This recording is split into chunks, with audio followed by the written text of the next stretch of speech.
I never in the world thought I would be sitting here doing a video about the angry black woman. I even had to Google it because I've always heard about this phrase, but apparently it's even in Wikipedia. It's a stereotype, racial stereotype about black American women. I know this is a very sensitive topic, and being an African and black woman myself,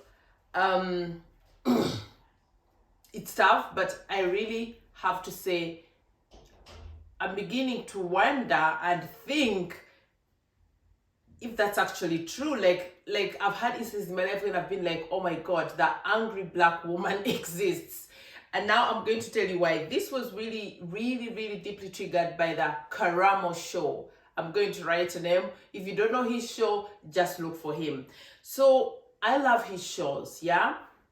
So I binge one Saturday evening on his videos, and video after video after video after video is a screaming black woman, black family, you know? And I'm thinking, oh my god, this is so irritating to my ears. This is so irritating to my nerves. This is so irritating to my brain sensors. Like, I'm thinking, why can't they talk normally? Why are they so hyper aggressive? Why are they so rude? Why are they so uncultured? You know, like the language they use, the phrases they use. And I'm like, no, this can't be real. So I go on watching, and it's video after video, and I was like, I really have to come to my community and we talk about this if you believe that the angry black woman exists. And of course, this bigger social empowerment channel, we're not just going to stereotype, we're going to talk about whether that truly exists. Personally, why I think probably the angry black woman exists, the causes, and how someone can go about it, honestly. You know, just watching his show even makes me ashamed. The fact that I'm also black, I'm like, I never experienced anything like that. Like, where I come from, you know, Uganda or Rwanda, you wouldn't find anyone, and I'm not meaning just woman but even man, you wouldn't find someone behaving like that, and was still on television, that like that millions of people are watching, and someone is completely in a fury. I even don't know how to put it, and unnecessarily, you know, no more conversations, no more disagreements, no more talks, and someone is like screaming. I can't even like imitate. It's out of my interpretation. I can't imitate that. So while I think about this, I was like, oh, did I even greet you, my lovelies? Life with Ruzhoff once again. Welcome to our family. If you're new here, just subscribe and enjoy that conversation and the social empowerment topics that we handle here. So yeah, I asked myself, what could be the reason why these people behave the way they do? Why does even this stereotype exist? And I say that it's even in Wikipedia, you know? For me, I believe it goes back to like deeper seated issues, you know, probably their history, which has a lot to do maybe with slavery and the racism, although not every black American has a slavery history. Oh my god, I don't know if I should say this. This is something I've always wanted to say, but I think I'm just going to drop it here. Oh my god. So personally, I've always believed the African or black American community has victim mentality. You know, I know they've been through you know, like hardships, and they still are going through them. I wouldn't want to change shoes with them, you know, but you know, when you hang in there so long, you stop seeing the reality. And I believe most of the problems arise from this victim mentality. Oh, our ancestors were slaves. Oh, there's been racism for 100 years. Oh, we don't have equal opportunities. But what are you doing about it? You know, are you being proactive about it? And then it brings us to the point why I believe they are that way, you know. The topics that Karamo handles, there's always, what I've noticed, there's drug abuse, there's violence and criminality, there's sexual promiscuity, like even 15-year-olds already sleeping around like no man's business, and then cheating, and then you find a man having 16 children from 10 different women, mothers having 16 kids from 16 different men. I was like, hold a minute, 16 kids with 16 different men. Like, how is that even possible? You know, I mean, it can't be that this person wanted to have 16 children with 16 different men. Yes, you can have sex, you can sleep around, but use some protection for Christ's sake. And these are not even good parents. They actually shouldn't even be raising parents from the way they're behaving and the issues that are being handled in the show. And I'm like, why is this happening? To me, it goes back to lack of accountability, you know, whiling so long, way so long in your misery that it becomes you, that you become misery yourself. We've seen situations of, in these videos, when you watch karamoshow, there's a lot of entitlement in the Black community. The way the kids talk to the parents and the way the parents talk to the kids and the expectations, the entitlement is on another level. The parents are entitled in a sense that, of course, I won't be going deep into everything, but they're entitled in a sense that they believe the children owe them just because they brought them into the world. They never asked you to bring them into the world, you know? And then you bring them into a miserable world where you can't take care of them, where you're a terrible parent that is abusive, you know? And then the children also have entitlement. I saw 30-year-olds, 40-year-olds that think the parents should still be there to save them, you know, financially support them, finance their drug abuse, or even siblings. Like, the entitlement in the African community is on another level. Actually, for me, it borders on abuse. It's very abusive, you know, and narcissistic. When you watch these videos, you're like, oh my God, they're all narcissistic. There's no normal person among them. So personally, my conclusion really is that the angry Black woman exists, and that doesn't necessarily mean that, like, Africans, like I said on Wikipedia, it's a racial stereotype used for African American women, and I think it is true. Not all of them, but what I'm saying is that this stereotype truly, unfortunately, I must say, exists, because I find it ridiculous. You know, I really find it ridiculous. And then the things that I really also notice, like when you watch these videos, when you watch their behaviors, and what brought me to this conclusion also, much as we talk about the angry Black women, I think it also comes from men abandoning their families. We're seeing very dysfunctional families. Like I said, we're seeing women raising kids alone without the support of the husbands or their partners or the parents of the kids. And so they're bitter. I can understand. They're disappointed with life and in the world. But again, like I said, they stay way too long in the misery. They stay way too long in the pain that they become misery. They become pain. They become lost themselves. I mean, I'm a single mom, and I'm not comparing my situation to any other single mom situation.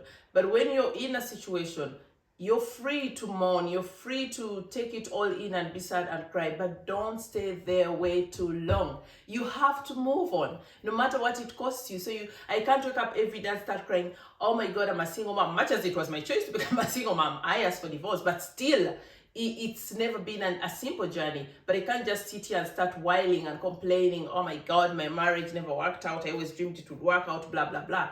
It doesn't change anything. You have to be willing to do something about it. And I think that's where the angry Black woman comes in. These people stay way too long in the sad situations and lose touch with reality. They also have so much anger. I've never seen people so angry like I've seen on the karamoshows. And of course they have their reasons, but the anger is so deep. And like I said, it goes back to what they've experienced, you know, to their life situations, to how society has dealt them. But in that case, I would say, why don't they just do therapy? I know it's easy said than done, but when someone keeps saying, and we've seen even celebrities in the American society talk about generational trauma, and those that can even afford it, they create charities and organizations. Why not come up with a concept whereby every African American family gets to do therapy if and when they're willing, and that is for the whole family to handle this issue, and not always excuse the behavior that they have or what they do, like especially when it comes to child abuse, you know, abusing minors. It really, really makes me so angry, and I feel bad when I see parents, you know, saying, yeah, that's how we're raised. That's how my mom raised me. That's how I'm raising you. For me, that is total bollocks, you know. And that's no excuse to abuse a minor. That's no excuse to give a child a shitty childhood and shitty parenting just because you had the same treatment while growing up. I think for me, that should actually be more reason for you to say, I'm going to do better. I'm not going to be like my mother or my grandmother. I'm going to be the change. I'm going to do my best to make sure that this generational trauma ends with me. But they're always giving excuses. Excuses, like whatever Karamo says or suggests, all goes back to, that's how I was raised, or, life has been hard, or because of the racism, I never found a job. And I totally understand that.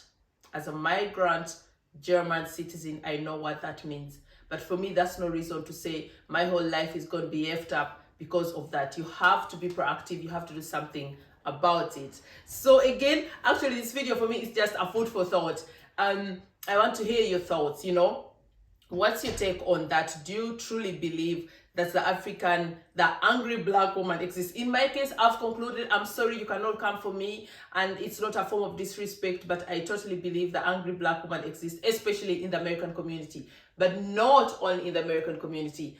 I've noticed in other African, especially when you go like to West Africa, they're also very explosive. Most people call it temperamentful. Like we all know, for example, Mexican people or Spanish people, they're very temperamentful. I believe there's a difference between being temperamentful, and being angry, And I'll give you my example, my real life experience. So this year I was on holiday. I think that was the Lisbon holiday. So we go to the beach. I wanted to rent out, like the beach beds, but they're already full because I don't like sand. I love water, but I hate sand. I don't like sand. So the beds were done, and then still I was like, okay, there were other possibilities of hiring a big beach umbrella, so that at least we could get shade from the sun because it was very hot. So this lady approaches me, tells me an umbrella costs 20 euro. I pay her the money. We take the umbrella and have a great day at the beach. We left the beach at around 7. And of course, I didn't know, like she said, the next day we packed our things, packed our umbrella. And I was like, oh, that's actually great. Much as it was expensive for an umbrella, at least we can use it the next day when we come back to the beach. So we took the umbrella with us. We come back the next day. I'm walking towards our favorite spot, and this woman is screaming. I'm looking around, I'm like, what's going on? I didn't even know she was screaming at me. She's like, stop. She's calling me my sister. Fast forward.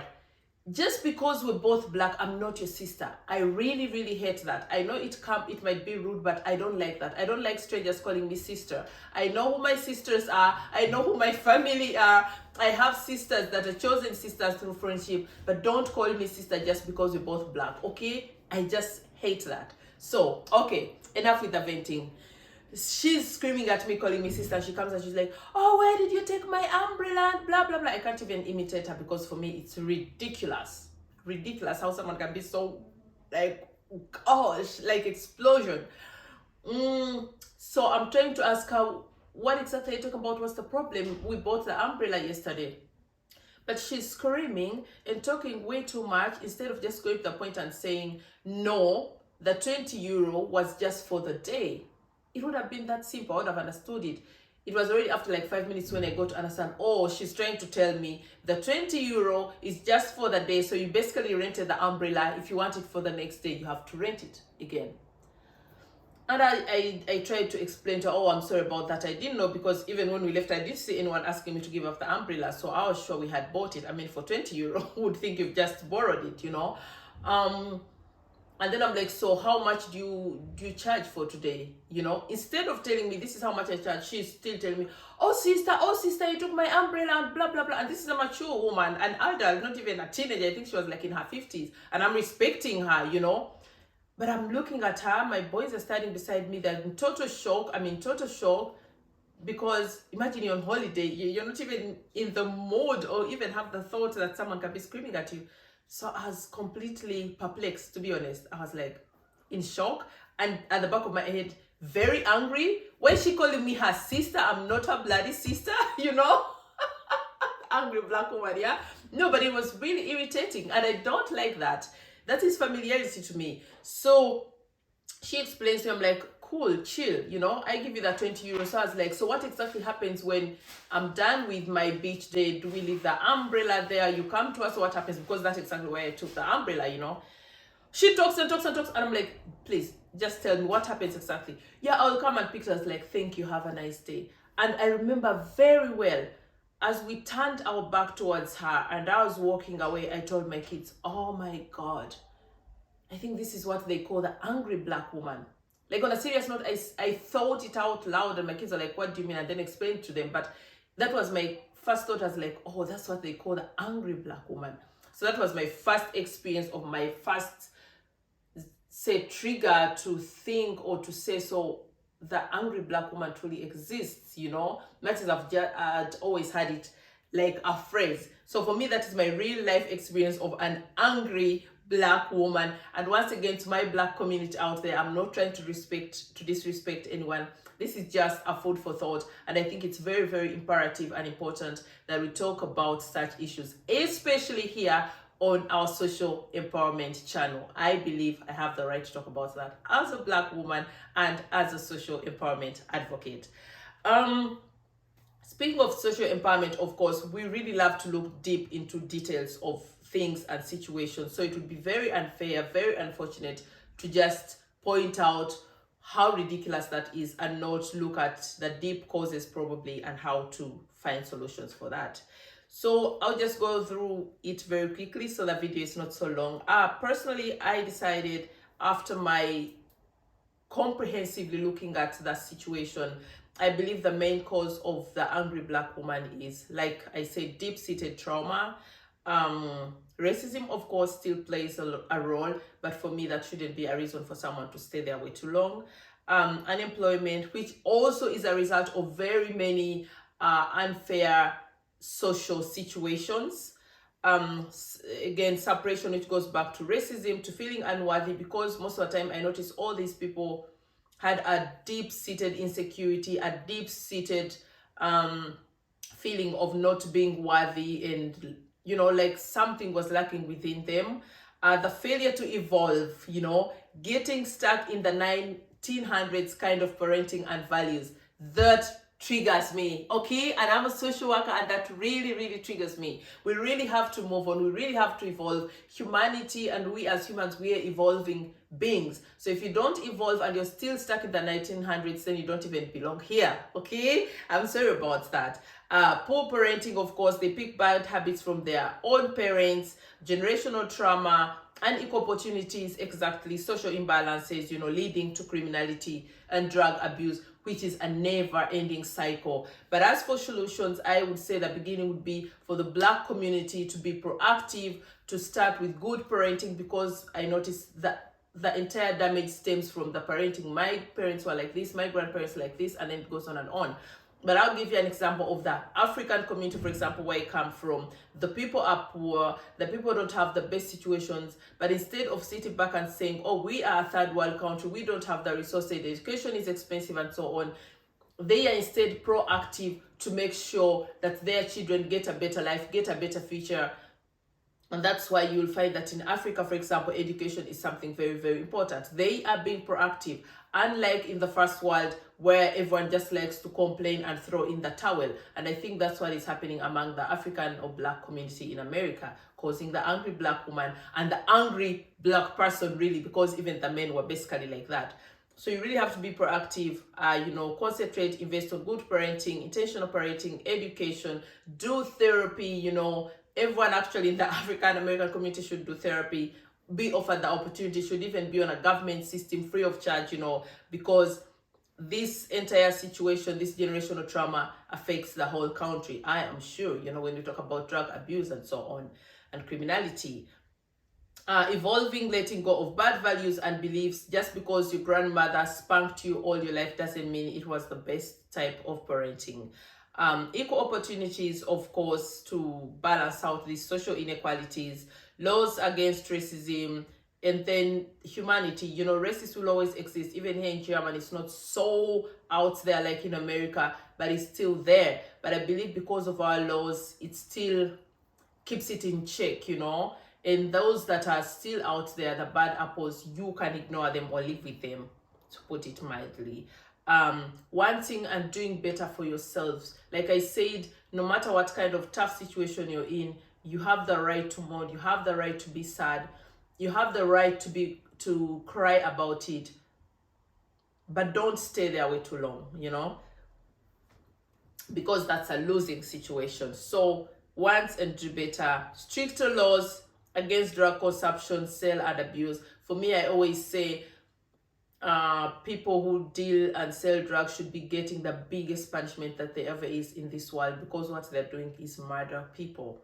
There's no question about that. So I am happy that I had to get this off my chest, and being, you know, a social empowerment channel, it's always important for me to have this kind of food for thought talks with you and have your take on that. So what's your take on that? Do you truly believe the angry black woman exists? Have you ever had such an experience? And if yes, what's your take on that? What do you think is the cause, or what should someone do to not fall into that category? And if you're watching us here, because I also have a community from America, my African American people, Black American people, again, once again, it's not to disrespect you, but these are issues that we really love to address on this channel, being a social empowerment channel. Thank you so much for joining us, for listening thus far. And if you're new here, don't forget to subscribe, and most of all, turn on your notification button so you never miss out on anything. I always welcome any topic suggestions. Just let them in the comment section. Until next time, thank you. Bye.